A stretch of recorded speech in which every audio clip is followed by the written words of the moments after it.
Bom dia, graça e paz. Nós somos a sala de jovens da Primeira Igreja Evangélica Batista em Araraquara. Sejam muito bem-vindos à nossa sala de aula. Queria dar dois avisos breves antes de começar a nossa aula. O primeiro é sobre a Jéssica, não é? A Jéssica esteve conosco desde o começo do ano, nos dando aula na sala de jovens, mas como vimos, ela casou, né? Está morando no Rio de Janeiro, vai perder a sua carta de transferência para a igreja do Mateus, seu esposo. Então ela não vai mais continuar dando aulas na nossa sala de jovens. Por essa questão eu estou dando aula hoje, enquanto não consigo um professor substituto, estarei dando aula junto com a irmã Alisete na sala de jovens da Pieba. O segundo aviso que eu queria dar é lembrar a importância da contribuição com missões estaduais. Não é? Estamos em campanha de missão estadual e foi proposto para a sala dos jovens um valor de R$ 1.000 de oferta. Então conto com a sua ajuda, Jovem Pieba, não é? Não só em oração, mas também contribuindo, como vimos, como estamos vendo, não é, durante os nossos cultos. Temos muitos municípios aqui no estado de São Paulo que ainda não tem uma igreja batista, e esse é o nosso propósito, não é? Um propósito de expansão do reino de Deus, para que mais pessoas possam conhecer o nosso Salvador e Senhor Jesus Cristo, não é? O nosso Deus, Criador de todas as coisas. Como vamos estudar hoje, o tema da nossa aula de hoje é Deus Criador. Nós já entramos, não é, domingo passado, na nossa nova revista do trimestre sobre a doutrina de Deus, um assunto interessantíssimo, não é? Nós que servimos a Deus, nós que servimos a Jesus Cristo, precisamos conhecer o nosso Deus, não é? Conhecendo o nosso Deus, isso muda tudo em nós, isso muda a nossa maneira de viver, como nos portamos, como reagimos, como agimos em nosso dia a dia. Então é primordial que conheçamos o nosso Deus, não é? E tenhamos uma intimidade com Ele, não só de conhecer através de Sua palavra, mas também de conversa diária com Ele em oração, criando assim uma intimidade com o nosso Deus. Vamos começar fazendo uma oração antes de entrar na nossa aula desta manhã. Pai querido, muito obrigado, Senhor, por todo o teu cuidado para conosco, Senhor. Obrigado pelos jovens da Pieba. Pai querido, nos ajuda agora na condução dessa aula, Senhor. Esteja comigo aqui, Senhor, na transmissão dela e também com a pessoa que está do outro lado me escutando nesse momento. Ó Pai, que os nossos corações sejam terrenos férteis para que possamos entender, compreender e, sobretudo, praticar a Tua palavra, Senhor, para que nós não venhamos a nos enganar como a Tua palavra nos ensina. Em nome de Jesus, fala aos nossos corações, que daqui saiamos mais conhecedores de Ti e da Tua palavra. Em nome de Jesus, amém. Como falei, a nossa lição de hoje é Deus Criador. É a segunda lição, portanto, do trimestre. Não é? Estamos estudando a doutrina de Deus. E a nossa lição nos traz qual é a importância de estudar sobre Deus. Como vimos domingo passado, a irmã Alisete falou, não é? E a Bíblia nos diz isso. Não temos como conhecer a Deus em sua totalidade. Não há como um ser humano venha entender a Deus em sua totalidade. Não tem como. A Bíblia, inclusive, nos diz que teremos a eternidade para conhecer o nosso Deus, porque Ele é infinito em seu ser. Mas, em contraponto, a Bíblia também nos traz diversas informações sobre Deus. E nós, como seguidores dele, para que nós não venhamos a ser levados, não é? Para que nós não venhamos a ser induzidos ou conduzidos por qualquer coisa que escutemos, como filosofia na faculdade. Eu lembro que quando fiz faculdade, a disciplina de filosofia, apesar de eu ter gostado muito, mas me trouxe até uma certa revolta, não é? De ouvir o professor falar de Deus como ele falava, de ouvir ele comparar Cristo com Hitler, dizendo que os dois eram de igual modo persuasivos. não é? Quando a gente sabe, quando a gente tem fé. E eu lembro que eu até defendi na sala e falei, coisa que hoje em dia eu sei que é bem mais complicado de se fazer, não é? Por toda a repercussão que isso gera, por todo até pelo para você não ser perseguido na faculdade, não é? Entendo hoje que a dificuldade do jovem em faculdade seja um pouco maior, mas isso não nos isenta, não nos deixa isento de defender a nossa fé e, sobretudo, de entender a nossa fé, porque quando nós temos uma fé embasada na palavra de Deus, embasada nos princípios bíblicos, entendendo, compreendendo, não só de ouvir falar, não é, mas de estudar, de pesquisar, porque se você, jovem, você tem condição de entender química, você tem condição de entender a física, você tem condição de entender matemática, você que faz engenharia, enfim, você que estuda assuntos complexos em sua faculdade, você tem condições de sobra de entender sobre Deus, entender sobre os seus atributos, entender a doutrina de Deus, entender o que Deus quer para a sua vida. Temos também essa facilidade, não só para as outras coisas seculares, não é? Mas por vezes a gente não se dedica a entender Deus, a entender a sua palavra, como de fato fazemos isso em outras áreas de nossa vida. Quando nós sabemos que Deus quer todo o nosso coração, todo o nosso entendimento, não é? Ele nos quer por completo. Precisamos então ter essa base firmada para que quando a gente chegue na faculdade ou quando a gente está no mercado de trabalho ou alguém vem com alguma ideia ou alguma coisa, como hoje vemos, não é? Tantas coisas que têm surgido aí, não é? E às vezes confundindo a cabeça do jovem. Mas por que confunde a cabeça? Porque não tem um embasamento. Da mesma forma nós adultos, eu estou me direcionando ao jovem nesse momento porque eu estou dando aula para o jovem, não é? Mas estudar a Deus, temos a vida inteira para fazer isso, seja a idade que for. É de primordial importância que entendamos Deus, que entendamos os seus, a sua doutrina, entendamos os seus atributos. Ao conhecer a Deus, nós nos conhecemos também, porque se nós somos feitos à imagem e semelhança dele, não é? Entendemos então o nosso propósito de vida. Você quer saber por que você existe? Você quer saber por que você e não o seu amigo foi levado embora, não é? Morreu ou alguma situação desse tipo? Você quer saber por que Deus te chamou, não chamou outra pessoa? Conheça a Deus. Pesquisa em sua palavra. Você conhecendo a Deus, você vai ter diversas respostas, não é? Que eu lembro que quando eu era jovem, eu tinha muitos questionamentos, porque eu sou uma pessoa muito analítica, eu tinha diversos questionamentos, mas mesmo quando eu não entendia, eu sabia que um dia eu ia entender, porque eu já tinha esse conhecimento de que é um caminhar diário com Cristo Jesus. Teremos a eternidade a conhecer o nosso Deus, que é infinito em seu ser, mas isso não nos isenta, não é? Nós temos a responsabilidade. Se somos cristãos, se seguimos a Cristo Jesus, temos a responsabilidade de entender, de compreender de fato a quem servimos e por que servimos. Fazendo isso, de forma nenhuma seremos levados por qualquer vento de doutrina, como a palavra nos orienta, em faculdade, ou seja, aonde for. Você vai ter a sua fé firmada em Cristo Jesus, sua fé firmada na rocha. E a Bíblia diz que para aumentar a nossa fé é através da palavra de Deus. Então, o primeiro questionamento que a nossa lição nos faz é: qual a importância de estudar a Deus? Não é? Não é porque eu não vou entender Deus em sua totalidade que eu não posso entender, que eu não posso buscar. Eu preciso fazer isso. É minha função como seguidor de Cristo Jesus conhecer o Deus que eu sigo, saber o que Ele quer, o que Ele gosta, o que agrada a Ele, o que não agrada a Ele, para que eu possa viver no centro da sua vontade e assim eu serei feliz. Você busca felicidade em sua vida? Porque eu busco felicidade em minha vida. Eu não quero viver uma vida triste, obviamente que não, ninguém quer, não é? Mas como que teremos uma satisfação de vida? O que a Bíblia diz de uma pessoa que vive feliz, bem-aventurada, como a Bíblia nos orienta?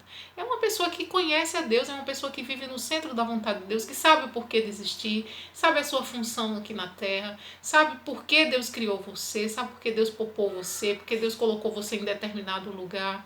Você entende tudo isso porque você você conhece o seu Deus. Claro que não sabemos a totalidade, porque a nossa visão é limitada, não é?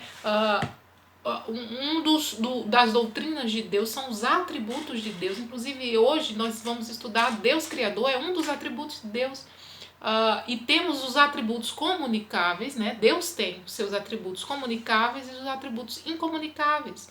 Aqueles atributos comunicáveis são aqueles que ele compartilha conosco, não é? É o amor, é a misericórdia, é a justiça, é a criatividade, não é? São atributos que Deus tem, mas que ele também pôs em nós como semelhança da imagem dele. Mas Deus também tem os seus atributos incomunicáveis, que são aqueles que só ele tem, que é de ser infinito, de ser eterno, não é? De não ter início nem fim, da sua onisciência, da sua onipotência, da sua onipresença. Esses são atributos que só Deus tem, nós não temos, que ele não compartilhou conosco.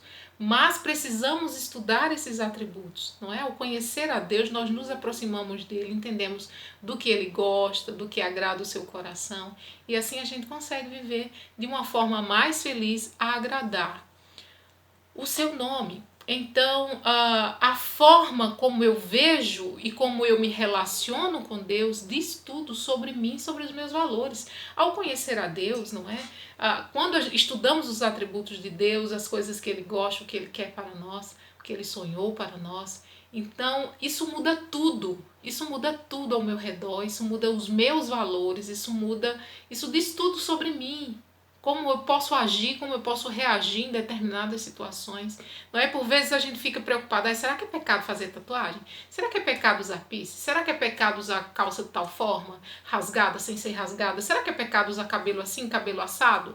Você acha mesmo que Deus está preocupado com isso? Você acha que Deus quer que você se preocupe com isso? Não. O que Deus quer é que você conheça a Deus. Você conhecendo a Deus, isso aí vai ser bobeira para você, sabe? Isso vai ser secundário em sua vida, porque você vai se preocupar em agradar o seu Deus e não aquilo que te deixa mais feliz, aquilo que você mais gosta, porque os seus gostos vão estar compatíveis com o seu Deus, com o que Deus quer que você faça, como que Deus quer que você haja, como Deus quer que você reaja, os seus valores. Então a forma que eu vejo Deus e a forma que eu me relaciono com Deus diz tudo sobre mim e sobre os meus valores, não é? Para conhecer as características de Deus, eu preciso também estudar Deus para conhecer suas características, seus atributos, como falei, os comunicáveis, os incomunicáveis. E assim eu vou ter um relacionamento melhor com Ele, não é? Para compreender também o Evangelho. Conhecendo a Deus, estudando a Deus, você compreende o Evangelho, você compreende a depravação humana, você compreende o sentido da cruz, não é? Você compreende que a vida eterna, teremos a vida eterna para conhecer a Deus como único e verdadeiro Deus, como diz em João 19, essa é a vida eterna. Nós teremos a vida eterna para conhecer a Deus. Mas para que eu chegue a essa vida eterna e conheça a Deus eternamente, eu preciso também caminhar com Ele aqui. Eu não tenho como viver aqui a minha maneira, do meu jeito, como dá na minha cabeça, escolhendo as coisas que eu gosto, aquilo que eu acho meu estilo, que eu não acho meu estilo, me preocupar apenas com isso, sabe? E o essencial, e conhecer a Deus, e viver para Ele, conhecendo seus atributos, conhecendo suas características, conhecendo aquilo que Ele gosta, aquilo que Ele espera que eu faça, como Ele espera que eu reaja, como Ele espera que eu haja em determinadas situações, porque nós somos diferentes, nós não somos iguais ao mundo. O mundo precisa olhar para nós, identificar em nós algo diferente, porque se nós formos iguais, todo mundo igual, de que adiantou a morte de Jesus na cruz? Cristo morreu por você, Cristo morreu por mim, para que nós tenhamos uma vida diferente do mundo. Sabe, Ele nos chamou, ele modificou a nossa vida e precisamos de fato ter essa mudança de vida para que o mundo possa identificar em nós um seguidor de Cristo Jesus. Não é o texto áureo da nossa lição de hoje. A lição é baseada em Salmos 4, o título, como falei, é Deus Criador, já falei no começo, não é? E o nosso texto áureo está em Salmos 104, 31, que diz assim, que a glória de Deus, o Senhor, dura para sempre, que Ele se alegre com aquilo que fez. Esse é o nosso texto áureo. A lição também destaca Mateus 6, capítulo 6, de 25 a 34, que fala, é aquela passagem quando Deus diz, eu vou ler só o primeiro versículo para você lembrar de que passagem eu estou falando, que diz assim: por isso digo a vocês que não se preocupem com a comida, nem com a bebida que precisam para viver, nem com a roupa que precisam para vestir. Afinal, a vida não é mais importante do que a comida? E será que o corpo não é mais importante do que as vestes? Jesus estava falando isso para os seus discípulos, não é? Quando eles estavam ali preocupados com o dia de amanhã. E Jesus estava assegurando para eles assim: vocês valem muito mais do que as aves dos céus, não é? As aves que voam. E eu alimento todas elas. Preste atenção, às vezes a gente lê isso e a gente lembra daquele passarinho lá no ninho, não é? Que fica lá esperando. E aí a mãe chega e dá para ele um bichinho para ele comer. Não é dessa forma, são as aves que voam. Repare, porque o filhote não voa ainda, não é? Então temos que observar que é quem voa, quem está na vida já, não é? Quem está já na luta da vida para conseguir se sustentar. Mas mesmo assim, Deus dá o sustento, é Deus que provém. Isso não quer dizer que eu tenho que ficar como um filhote na minha casa, esperando a comida chegar, esperando que as coisas venham até mim. Eu quero passar numa faculdade, mas aí eu vou só orar e vou esperar. Não é dessa forma. Não é? Aqui está nos dizendo que Deus nos abençoa, que Deus supre as nossas necessidades primárias, mas que nós também temos que correr atrás, não é? Nós temos que fazer a nossa parte, mas não nos preocuparmos, não colocarmos a nossa atenção demasiada nisso, porque é Deus que cuida de nós, assim como Ele cuida dos pássaros, assim como Ele cuida dos lírios, dos campos, e Ele nos assegura que nós valemos mais de que Ele, e Ele diz que é o nosso Pai, e Ele está no céu e sabe do que precisamos. Então, que eu e você venhamos a pôr em primeiro lugar na nossa vida o reino de Deus, não é? Porque as outras coisas Ele provê para nós. Então, Deus se manifesta a nós com seu amor, não é? Com a sua bondade. Então, a nossa ansiedade, às vezes, atrapalha a nossa vida, não é? Não é que atrapalha a Deus, atrapalha a nossa vida. Nós vivemos de uma forma angustiada, não é? Demasiadamente preocupado no dia de amanhã, como será o meu futuro, com quem eu vou casar, quantos filhos eu vou ter, será que isso, será que aquilo, será? Não faz a tua parte, não é que eu faça a minha parte. E que a gente possa colocar em Deus a nossa confiança, a nossa esperança, sabendo que Ele manifesta o seu amor para nós em nosso cuidado diário, não é? Como fala o Salmos 23, não é? O Senhor é nosso pastor, nada nos faltará, Ele nos proverá todas as coisas, Ele cuidará de nós, mesmo que venhamos a passar por dificuldades, não é? Por tribulações. Ele não vai nos abandonar, porque Ele é o bom pastor, como diz no Salmo 23, também João 10, 11 diz: eu sou o bom pastor e eu dou a vida pelas minhas ovelhas. Então é esse Deus, um Deus maravilhoso que cuida de nós de uma forma esplêndida, não é? Maravilhosa, a suprir todas as nossas necessidades. E esse Deus que cuida de cada detalhe da sua criação, como vemos em Salmo 104. Do jeito que Ele cuida das aves, do jeito que Ele cuida dos lírios do campo, Ele também cuida de nós, que somos criatura dele, não é? E a Bíblia ainda nos diz que somos a coroa da sua criação, que valemos mais do que os animais, que valemos mais do que... somos a coroa da criação de Deus. Não é? Então, Ele é um Deus que do nada Ele fez tudo, não é? E sustenta todas as coisas com a sua soberania absoluta, sua onipotência, sua onisciência, não é? E esse é o nosso Deus. E o Salmo 104 é um salmo de louvor, não é? Um salmo ao Deus Criador de todas as coisas. Esse salmo louva ao Deus Criador, não é? Que estende o céu como cortina, que lançou os fundamentos da terra e que do abismo fez vestes para cobrir a terra. Então o salmista que escreveu esse salmo, ele tinha como base a teologia de Gênesis 1, não é? Ao começarmos a ler a Bíblia, o primeiro versículo, o primeiro capítulo de Gênesis, já nos orienta, não é? Que Deus é o Criador de todas as coisas. E como que Ele fez todas as coisas do nada Ele veio a fazer, não é? Tudo veio a existir do nada, como diz Gênesis 1. E o salmista, para escrever esse Salmo 104, ele usa como base, não é? Gênesis 1 e 2. E ele nos convida, o salmista nos convida a louvar ao Criador, não é? Que preserva a sua criação, a bendizer, que a nossa alma venha a bendizer ao Senhor, o Deus, nosso Deus, não é? O Deus que manifesta o seu amor para nós e que está vestido de glória e de majestade, que ele cobre, não é? Que ele se cobre de luz, é como se as suas vestes fossem a luz e ele estende os céus como uma cortina, como diz em Salmo 104, 1 e 2. Então as escrituras, já no seu primeiro capítulo, como falei, ele já nos assegura que Deus é o Criador dos céus e da terra. Não é?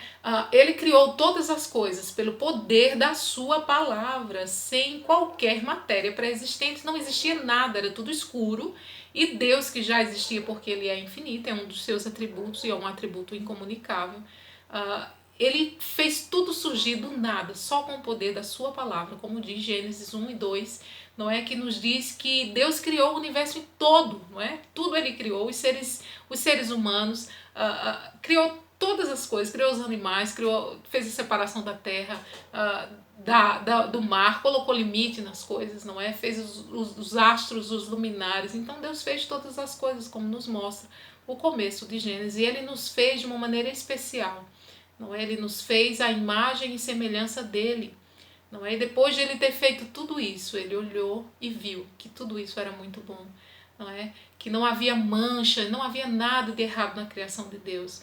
Daí as falhas que vemos hoje, não é? Na criação de terremoto, de maremoto, de seca, de inundação, bactérias, vírus, tudo isso hoje que acontece na natureza, foi depois da queda, não é? De Gênesis 3, a partir daí então começou essas manchas, não é? Na criação de Deus, mas quando Deus criou tudo de uma forma perfeita. Então, de todo modo, a criação, mesmo após a queda, não é, ainda revela o poder de Deus. Não é porque temos maremoto, chuva, tempestade e etc, vírus e bactérias, não é? Não é por isso que a criação de Deus não pode ser, não é perfeita, não é linda, não é maravilhosa, porque é maravilhosa aos nossos olhos, não é? E ainda revela o poder de Deus, a sabedoria que ele tem, a glória do seu Criador. A natureza demonstra e fala sobre Deus para nós, não é? Como a Bíblia nos fala. Então, Deus nos fez a imagem dele, né? A imagem do Deus invisível, primogênito de toda a criação. Deus é o primogênito de toda a criação. Como diz em Colossenses 1, 15 e 16, diz assim: qual é a imagem do Deus invisível, o primogênito de toda a criação, porque nele foram criadas todas as coisas que há nos céus e na terra, visíveis e invisíveis, sejam tronos, sejam dominações, sejam principados, sejam potestades. Tudo foi criado por ele e para ele. Então não temos essa afirmação apenas em Gênesis, não é? Vemos aqui Colossenses e mais para frente eu coloquei outros versículos que falam também que ratificam, não é? Que deixam claro que Deus é que fez todas as coisas, não é? E não há qualquer ser que exista que não tenha tido origem em Deus. Então, o Deus criador e sustentador de todas as coisas. Agora nós vamos ver do Salmo 104, do 10 ao versículo 35, não é? Essa parte da nossa lição está baseada nesses versículos. O salmista então reconhece que as mãos de Deus que sustentam toda a criação, todos em ti, todos que esperam em ti, que lhes deu sustento a seu tempo, como diz no verso 27 dos Salmos 104. Então Deus não somente criou todas as coisas, como ele também sustenta todas as coisas, não é? Nenhum fôlego escapa da sua percepção, não é? Como diz aqui no Salmo 104, do 24 ao 30, diz assim: nenhum fôlego escapa da sua percepção. Escondes o rosto e ficam perturbados, e se lhes tiras a respiração, morrem e voltam ao pó. Envias o teu fôlego e são criados, e assim renovas a face da terra. Então, mostrando aqui que tudo é sustentado por Deus. Ele não só criou todas as coisas, como ele sustém e como ele mantém, não é? Aqui, se ele tira o fôlego de alguém, a pessoa volta ao pó, o animal volta ao pó, não é? E se ele envia o fôlego, então os animais são criados e seres vivos em geral, não é? Vêm e renovam a face da terra, como diz aqui. Então Deus alimenta, sustenta todos os animais, as estações do ano, as árvores que abrigam os pássaros, não é? Tudo, seja grande, seja microscópio, tudo isso está sob a soberania absoluta de Deus. É Ele que sustém todas as coisas. De onde as coisas procedem, não é? De onde procedem as coisas, não é? O que existia antes de todas as coisas? Como todas as coisas vieram a existir?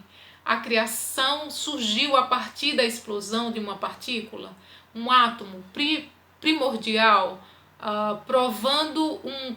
provocando um cataclisma cósmico inigualável há bilhões de anos atrás. Será que foi assim?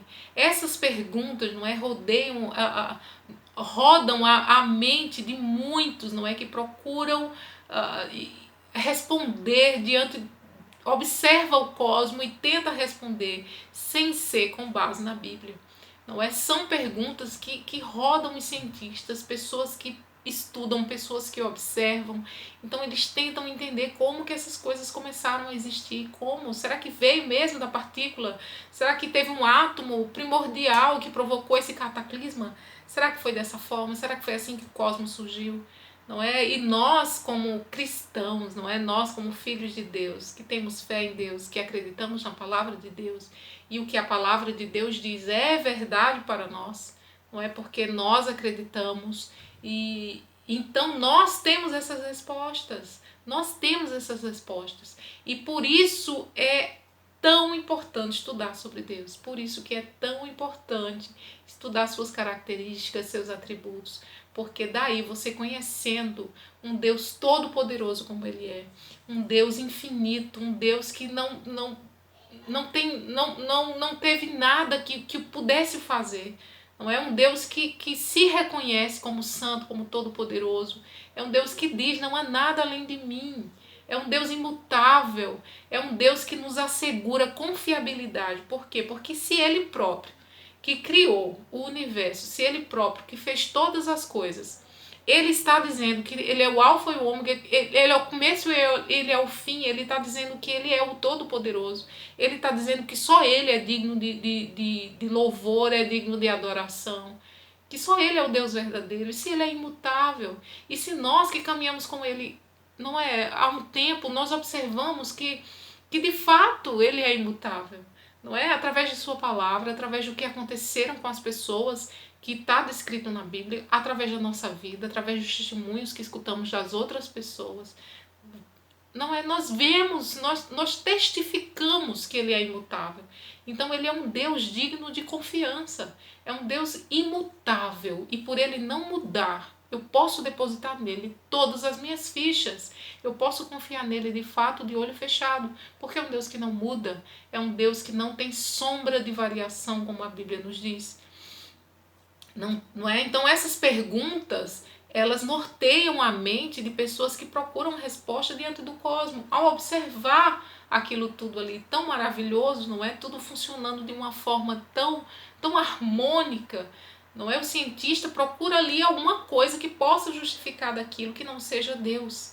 Mas não há como justificar, não tem como uma partícula se chocar com outra coisa e surgir isso tudo. Não tem. Se nós observarmos uma formiga, se nós observarmos a gestação de uma mulher, se nós observarmos as fases da lua, as marés, não é? Se pegarmos uma coisa só dessa e tentarmos analisar e tentarmos estudar, nós vemos que não tem como ser por uma explosão. Não há como, não tem como, não é? Só um Deus poderoso como o nosso, que colocou um limite ali no mar, e o mar só vai até ali. Você já parou para observar o mar? Uma coisa que eu gostava muito de fazer era observar o mar. Ele vem, ele vai até um ponto, ele volta de novo, e tem correntes reversas, que é aquelas circulares. Não há como a explosão fazer isso. As marés para limpar o mar, não é? Tem fases que o mar está cheio de coisas, de folhagens, não é? De plantas marinhas, de lixo que o mar põe para fora. E quem controla essas marés, quem expulsa esse lixo são as ondas, não é? É a maré sobe, a maré desce, tem maré cheia, não é? E quem controla isso é a Lua. São as fases da Lua, não há como uma explosão fazer uma coisa dessa. Não tem como. Nós sabemos que foi Deus que fez isso, porque a Bíblia nos diz, não é? A Bíblia nos diz que desde o começo da Bíblia, a Bíblia nos diz que no princípio criou Deus o céu e a terra. Portanto, já nos traz desde o começo da palavra de Deus, não é? Que Deus é o Criador de todas as coisas. E derrubando então por terra, não é? Todas essas outras afirmações. Então, baseada na palavra de Deus, podemos afirmar que o universo não é por acaso, não foi um acidente, não veio de uma forma acidental, de uma forma casual. Também podemos afirmar que o universo não é obra de um criador menor. Não tem como uma pessoa que tem um poder limitado fazer uma coisa tão grandiosa como a natureza, como nós, como a complexidade dos nossos sistemas, não é? Como tudo funciona de uma forma tão maravilhosa em nosso corpo. Não tinha como um ser limitado, um ser menor fazer tudo isso. O universo também não é autoexistente. Não tem como o universo ser autoexistente. Não é? Os céus e a terra contempla toda a complexidade e toda a beleza da criação de Deus. Então, em Gênesis 1, a criação de todas as coisas estão ali de uma forma didática, apresentada, não é? Apresentando pelo menos três fases da criação. A criação a partir do nada, como vemos, a ordem, não é, das coisas, haja luz, nem luz existia, era tudo escuro, e Deus, a partir da sua palavra poderosa, ele então dá ordem e começa ali a criação, o processo de criação do nada, não é? E depois de Deus criar tudo, ele olha para tudo aquilo, não é, no seu sétimo dia, e ele descansa e ele vê que aquilo tudo era muito bom. Então a Bíblia nos traz outras referências, não é, de Deus como Criador, não só em Gênesis, não só em Salmos 4, mas também, por exemplo, Salmo 33, verso 7 a 9, diz assim: determinou os limites do mar e juntou os oceanos em reservatórios, que o mundo inteiro tema o Senhor e todos os habitantes da terra tremam diante dele. Pois quando ele falou, o mundo veio a existir, tudo existiu por sua ordem. Não é? Também no Evangelho de João diz que todas as coisas foram feitas por intermédio dele, sem ele nada do que foi feito poderia existir. Em Atos 17:24 também diz: o Deus que fez o mundo e tudo que nele há, sendo o Senhor do céu e da terra, não habita em templos feitos por mão de homens.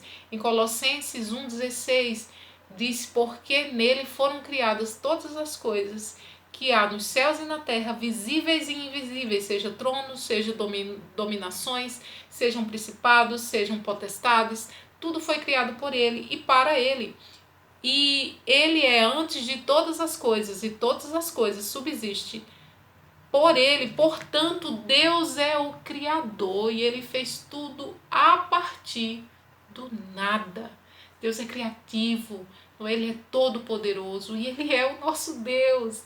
E ele nos assegura para não andarmos ansiosos, porque assim como ele cuida da sua natureza, assim como ele sustenta, não é, os pássaros e os lírios dos campos, ele também nos dá aquilo que precisamos, ele também nos sustém em todas as coisas. E esse Deus maravilhoso, e esse é o nosso Deus. Nós não precisamos, como falei, não é nos precipitar, não precisamos ficar ansiosos diante de alguma tempestade, de alguma adversidade que a gente esteja enfrentando em nossa vida, de alguma insegurança em nossa vida, não é? Precisamos colocar Deus, em Deus a confiança, em Deus a nossa confiança. sabendo que Ele pode todas as coisas, não é? Que Ele vem nos socorrer, como vemos tantas vezes na sua palavra, não é? Tantas pessoas que precisaram do seu socorro e Ele veio socorrer. Quantas pessoas que você conhece, não é? Que já deram testemunho, que precisaram e que Deus veio socorrer. Tenho certeza que você também tem alguma experiência para contar de alguma coisa que você achava tão difícil, não é? Que você teve dificuldade, você orou e você pediu e você fez a sua parte e Deus te abençoou. Eu tenho certeza que você também tem. Não você tem alguma coisa, alguma recordação aí em sua mente, porque é um Deus todo poderoso, é um Deus que cuida de nós. Não andemos ansiosos, portanto, por coisa alguma, porque o Deus que nos fez, o Deus criador do universo, que sustenta o universo, nos sustenta, porque Ele também é o nosso Criador. Precisamos então adorá-lo, não é? E dedicar a Ele toda a nossa vida. Essa era a nossa lição de hoje. Vamos terminar com uma oração nesta manhã. Pai querido, muito obrigado, Senhor, pelo teu amor para conosco, muito obrigado pela tua proteção, Senhor, pelo teu cuidado, ó Pai. Muito obrigado porque o Senhor dividiu conosco, Senhor, alguns dos teus atributos, ó Pai. Nos ajuda, ó Pai, a cada dia conhecer mais sobre Ti, Senhor, sobre o que o Senhor gosta, sobre o que Te agrada, sobre o que agrada o Teu coração. Nos ajuda nessa nossa caminhada, Senhor, para que nós tenhamos mais intimidade contigo, ó Pai, e que venhamos pôr em prática, ó Pai, aquilo que nós aprendemos de Ti, que aprendemos da Tua palavra, Pai. Continua conosco, nos ajudando, nos abençoando em tudo, em nome de Jesus. Amém. Essa era a nossa lição de hoje. Até domingo que vem com a Lisete, se Deus assim nos permitir. Bom domingo.